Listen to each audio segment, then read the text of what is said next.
வணக்கம், welcome to Chitra Murali's kitchen. காலையில் பார்த்துருப்பீங்க, அதாவது கோங்குரா பொடியில் ரைஸு, அதுக்கப்புறம் கத்திரிக்காய் வந்து கசகசா பொடி போட்டு கத்திரிக்காய் கறி, அப்புறம் வடை. அதான் சிம்பிள் ரெசிபி தான். நிறைய பேர் வந்து பொடியோடைய லிங்க்கு கேட்டிருந்தீங்க. நான் கசகசா பொடி அப்புறம் வந்து கோங்குரா பொடி ரெண்டோட லிங்க்குமே வந்து டிஸ்கிரிப்ஷன் பாக்ஸில் கொடுக்குறேன். ஸோ பண்ணி பார்க்கல அப்படின்னா கண்டிப்பாக ட்ரை பண்ணி பாருங்கள். நீங்கள் அந்த பொடியை பண்ணி உள்ளே வச்சுட்டிங்கன்னா எந்த காய்க்கு வேணாலும் நம்ம யூஸ் பண்ணிக்கலாம். சாதத்தில் போட்டும் பிசைஞ்சு சாப்பிடலாம். ஸோ கண்டிப்பாக ட்ரை பண்ணுங்கள். இப்போ நம்ம என்ன பார்க்க போகிறோன்னா, ஒன்றும் இல்லை, நம்ம எல்லாருமே பண்ணுறது தான் மில்க் ஷேக் தான். அதாவது சப்போட்டா பழமும் மாம்பழமும் இருந்தது, அது ரெண்டுத்தையும் சேர்த்து வந்து மில்க் ஷேக் பண்ண போகிறேன். இன்றைக்கி சக்கரெல்லாம் எதுவுமே சேர்க்க போகிறதில்ல, அந்த பழத்தோட ஸ்வீட்டில் தான் இருக்க போகிறது நம்மளுடைய மில்க் ஷேக். சரியா? இங்கே பாருங்கள், சப்போட்டா பழம் கட் பண்ணி வச்சுருக்கேன், ஒரு மாம்பழம் கட் பண்ணி வச்சுருக்கேன். சேர்த்துக்கலாம். காய்ச்சி ஆறின பால் சேர்க்குறேன்.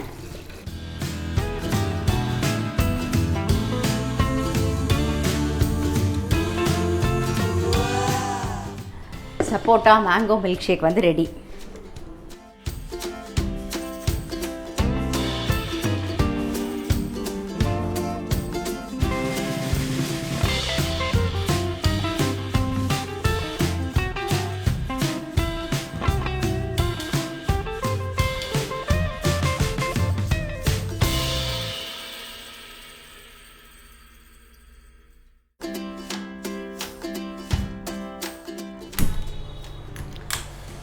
இப்போ நம்ம வந்து சப்பாத்திக்கு ஒரு சைட் டிஷ் தான் பார்க்க போகிறோம். சுரக்காயில் ஒரு சப்ஜி தான் பார்க்க போகிறோம். நான் சுரக்காயை துருவி வச்சுருக்கேன், ஏன்னா அப்போ தான் அது சேர்ந்து வரும்போது பிளெண்ட் ஆகி நல்லாயிருக்கும் அப்படிங்கிறதுக்காக சுரக்காயை துருவி வச்சுன்ட்டேன். நீங்கள் பாருங்கள், ஒரே ஒரு வெங்காயம், 2 தக்காளி, ஒரு பச்சை மிளகா, இஞ்சி ஒரு அரை இன்ச்சு, பூண்டு ஒரு 4 பல்லு பூண்டு சேர்த்து வந்து நசுக்கி வச்சுருக்கேன். கொஞ்சம் கொத்தமல்லி, அப்புறம் கரம் மசாலா, தனியா பொடி, கசூரி மேத்தி, ஆம்ச்சூர் பவுடர் இல்லை அப்படின்னா, அதாவது ட்ரை மேங்கோ பவுடர் அது இல்லை அப்படின்னா நீங்கள் லெமன் ஜூஸ் கூட புழிஞ்சிக்கலாம். அப்புறம் எப்பயும் போல் உப்பு, மஞ்சள் பொடி, ரெட் சில்லி பவுடர் சேர்க்க போகிறோம். அவ்வளோதான், ரொம்ப சிம்பிள். சப்பாத்தி மாவும் பிசைஞ்சு வச்சாச்சு நாம் ஆல்ரெடி. அதாவது கோதுமை மாவு, கொஞ்சோண்டு உப்பு, தண்ணி விட்டு பிசைஞ்சு ரெடியாக இருக்குது. இப்போ பண்ணிடலாம். நாம் எண்ணெய் காஞ்செடுத்து தாளிக்கிறதுக்கு சீரகம் 1 டீஸ்பூன் சேர்த்துக்கலாம். வெங்காயம், இஞ்சி, பூண்டு, பச்சை மிளகா.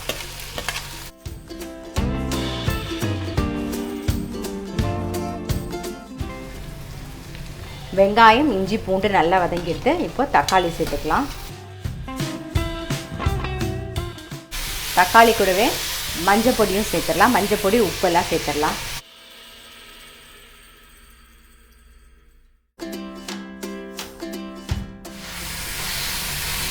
நல்லா தக்காளி நல்லா வதங்கணும். ஸோ மிக்ஸ் பண்ணிவிட்டு மூடி வச்சுருவோம், வதங்கின்னு இருக்கட்டும். தக்காளி நல்லா வதங்கிடுத்து. இப்போது ரெட் சில்லி பவுட்ரு சேர்த்துக்கலாம். ஏற்கனவே பச்சை மிளகா போட்டிருக்கோம், இதனால் காரம் வந்து பார்த்து உங்களுக்கு தகுந்த மாதிரி போட்டுக்கோங்க. அப்புறம் தனியா பொடி,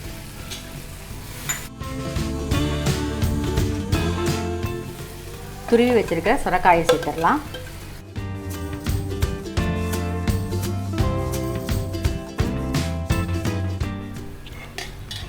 மூடி வச்சிடலாம். ஒரு 10 நிமிஷம் ஆகட்டும், அப்புறம் பார்க்கலாம்.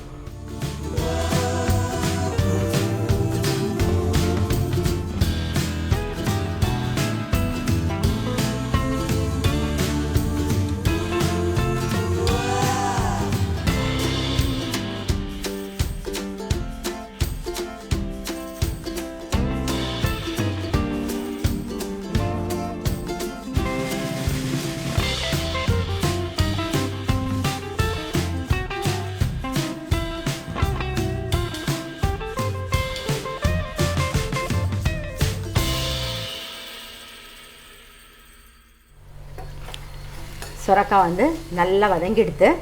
இப்போ இதில் ஆம்ச்சூர் பவுடர் சேர்த்துக்கலாம். அது இல்லைன்னா நீங்கள் வந்து லெமன் ஜூஸ் கொஞ்சம் சேர்த்துக்கலாம், துளியுண்டு. அப்புறம் கரம் மசாலா ஒரு 1/4 டீஸ்பூன், கசூரி மேத்தி அதுவும் ஒரு 1/4 டீஸ்பூன். எல்லாத்தையும் மிக்ஸ் பண்ணிவிடுவோம்.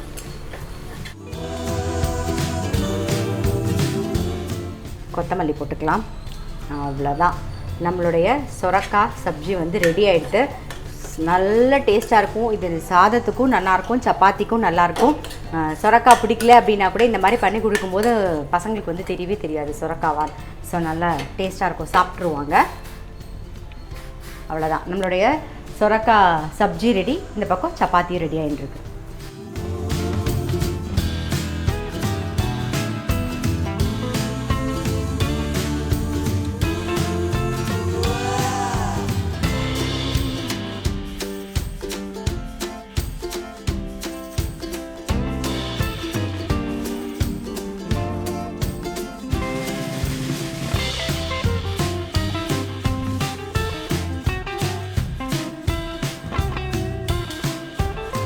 இந்த தின்ன பார்த்தீங்கன்னா எனக்கு ரொம்ப ரொம்ப ரொம்ப ரொம்ப பிடிக்குங்க. ஏன்னு பார்த்தா காய்கறிலாம் வந்துட்டேன்னா எல்லாத்தையும் இங்கே வச்சுட்டு சார்ட் அவுட் பண்ணி நல்லா க்ளீன் பண்ணிவிட்டு, இப்போ புதினா கொத்தமல்லாம் வாங்கிட்டு அதெல்லாம் ஆஞ்சிட்டோன்னு வச்சுக்கோங்க, அந்த குப்பையெல்லாம் இங்கேயே விழுந்துருமா. ஸோ எல்லாத்தையும் சேர்த்து பெருக்கி மொத்தமாக எடுத்து நம்ம போடலாம். வீடுலேயும் வந்து குப்பை ஆகாது. ஸோ அது மாதிரி ஏதாவது இப்போ அரிசியில் சில சமயம் வந்து கல்லுகள் இருக்கும் இல்லையா, இப்போ ஏதாவது க்ளீன் பண்ணணும், பருப்பு வகைகள்லாம் க்ளீன் பண்ணணும்னா அதுவும் வந்து தாம்பாளத்தில் போட்டுன்னு வந்து இங்கே உட்காந்துட்டேன்னு வச்சுக்கோங்க, நல்லா பொறுமையாக க்ளீன் பண்ணி எடுத்துகிட்டு போவேன். அது மாதிரி ஏன்னு கேட்டிங்கன்னா நல்லா காற்று வரும். ரொம்ப பிடிக்கும் எனக்கு இந்த பிளேஸ். அதை தவிர பேப்பர் படிக்கணும், புக் படிக்கணும் அப்படின்னா அழகாக அப்படி சாஞ்சிட்டு இங்கே உட்காந்து பேப்பர் புக் படிக்கலாம். ஸோ அதனால் மத்தியானம் டைமில் ரொம்ப ஃப்ரீ, நம்ம எல்லா வேலையும் முடிச்சுட்டு ஃப்ரீயாக இருப்போம் இல்லையா. ஸோ அந்த டைமில் இங்கே வந்து உட்காந்து நான் பேப்பர் புக்கெல்லாம் வந்து இங்கே தான் வந்து உட்காந்து படிப்பேன். எனக்கு இந்த பிளேஸ் ரொம்ப பிடிக்கும். அதே மாதிரி இன்னொரு பிளேஸும் இருக்குது, அது வந்து எனக்கு மட்டும் இல்லை எல்லாருக்குமே ரொம்ப பிடிக்கும். வாங்க அங்கே போய் பார்க்கலாம்.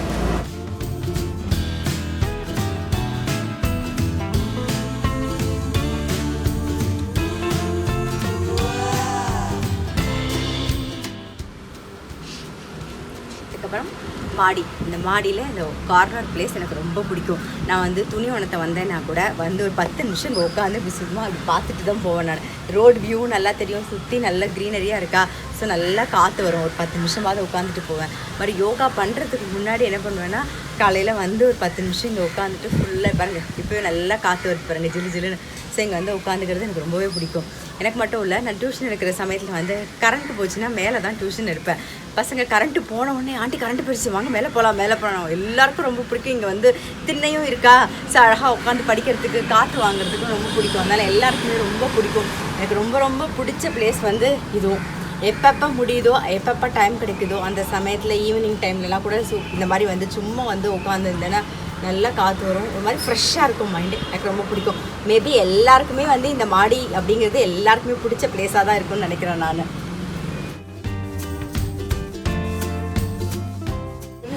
ரோடு வியூவும் இங்கே நல்லா தெரியும் பாருங்கள்.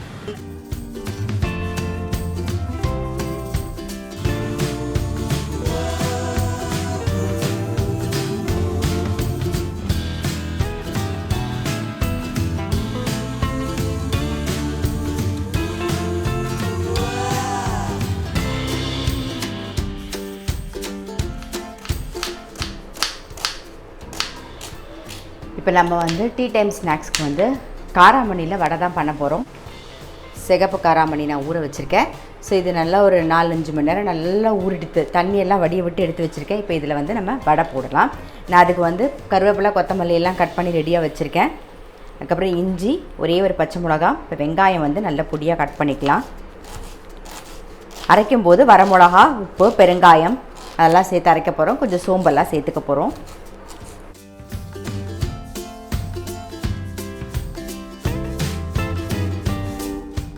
இப்போ நம்ம வந்து அரைச்சிக்கலாம். மிக்ஸி ஜாரில் ஒரு 5 வரமிளகா சேர்க்குறேன். அப்புறம் கொஞ்சமாக வந்து உப்பு,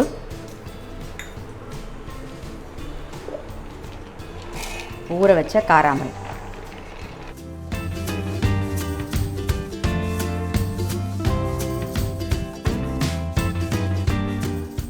இந்த மாதிரி குறைன்னு அரைச்சிக்கலாம். இதை பாருங்கள், இந்த மாதிரி இருக்கணும். இப்போ நான் வந்து கருவேப்பிலை கொத்தமல்லி கட் பண்ணி வச்சுருந்ததில் அதுலேயே சேர்த்துடுறேன்.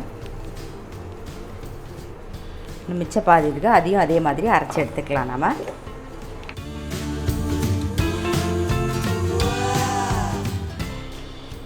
மிச்ச பேலன்ஸ் வச்சுருந்த காராமணி நம்ம வந்து அரைச்சாச்சு, அதையும் சேர்த்துருவோம்.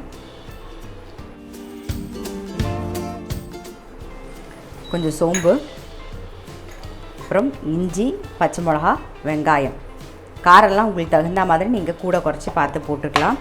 அப்புறம் பெருங்காயம் கொஞ்சம் சேர்த்துக்கலாம்.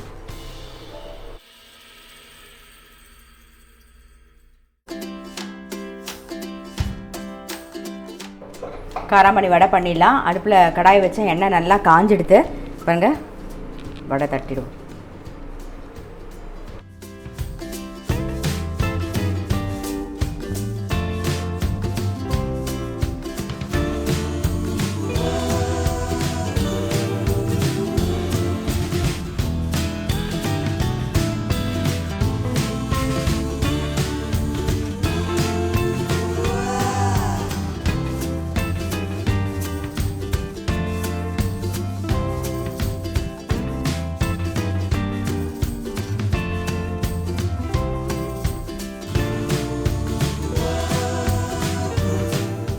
ஸோ நம்மளுடைய கிறிஸ்பியான காராமணி வடை வந்து ரெடி ஆகிடுது. ரொம்ப நல்லா டேஸ்ட்டாக இருக்கும் டீயோடு சாப்பிடும்போது.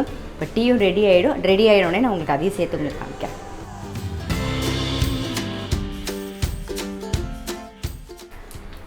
சூடாக காராமணி வடையும் ரெடி, டீயும் ரெடி. டீயோடு சேர்த்து சாப்பிடும்போது ரொம்ப நல்ல டேஸ்ட்டாக இருக்கும்.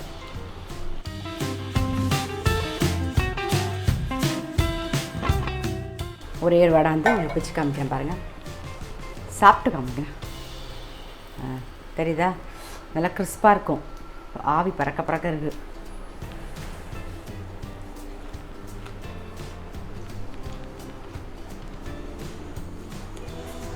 காராமணி வடை ரொம்ப நல்லா டேஸ்ட்டாக இருக்கும். ஸோ கண்டிப்பாக இது வரைக்கும் காராமணியில் வடை ட்ரை பண்ணலைன்னா கண்டிப்பாக ட்ரை பண்ணி பாருங்கள். வெள்ளை காராமணியும் இருக்குது, சிகப்பு காராமணியும் இருக்குது. எந்த காராமணி வேணாலும் எடுத்துக்கலாம். கண்டிப்பாக வந்து ட்ரை பண்ணி பாருங்கள். இன்றைக்கி வ்ளாக் பார்த்துருப்பீங்க. உங்கள் எல்லாருக்குமே ரொம்ப பிடிச்சிருக்கும். நான் உங்களை அடுத்த வ்ளாகில் சந்திக்கிறேன்.